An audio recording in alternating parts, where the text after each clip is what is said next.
পরমারাধ্য শ্রী শ্রী বাবামণির রাতুল চরণে প্রণাম জানিয়ে এবং আমার সমস্ত গুরুভ্রাতা ও গুরু ভগিনীদের প্রতি সশ্রদ্ধ জয়গুরু সম্ভাষণ জানিয়ে আজকের পাঠ শুরু করছি। ওম অখণ্ড সংহিতা বা অখণ্ড মণ্ডলেশ্বর শ্রী শ্রী স্বামী স্বরূপানন্দ পরমহংসদেবের উপদেশবাণী দ্বাবিংশ খণ্ড। স্ত্রী জাতিতে মাতৃভাবের মহিমা। কুমিল্লাতে 11ই বৈশাখ পঞ্চম বক্তৃতা, 12ই বৈশাখ ষষ্ঠ বক্তৃতা, 13ই বৈশাখ সপ্তম বক্তৃতা, 14ই বৈশাখ অষ্টম বক্তৃতা এবং 15ই বৈশাখ নবম বক্তৃতা দিতে হইল।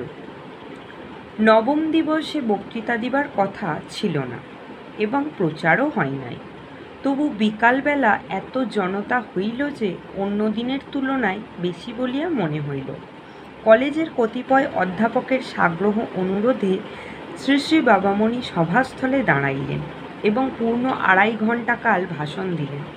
অদ্য বিশেষ করিয়া বলিলেন স্ত্রী জাতিতে মাতৃভাব পোষণের উপায় সম্বন্ধে।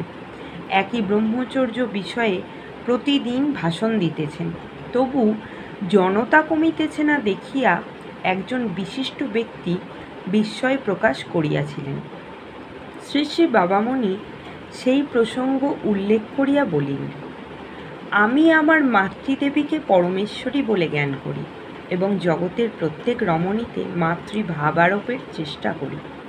তারই প্রভাবে আমি সমগ্র দেশের সর্বজাতির প্রতিটি মানুষের ভিতরে আমার মায়ের মুখচ্ছবি দেখতে পাই।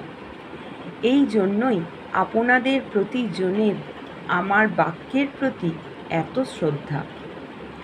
আপনারা জানেন যে কাল আমার বক্তৃতা শেষ হবার পরেই কৃষ্ণমালা মা নামে পরিচিতা এক সাধিকা মহিলা আমার সঙ্গে দেখা করতে এসেছিলেন।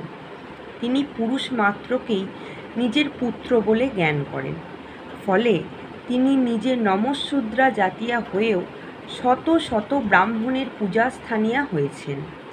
প্রকৃত মাতৃভাব এলে মায়ের জাতির আর পতন নেই, প্রকৃত সন্তান ভাব এলে আর পুরুষ জাতির পতন নেই। আমি জাতির পতন নিবারণ করতে চাই, তাই এই জনতার ভিড়।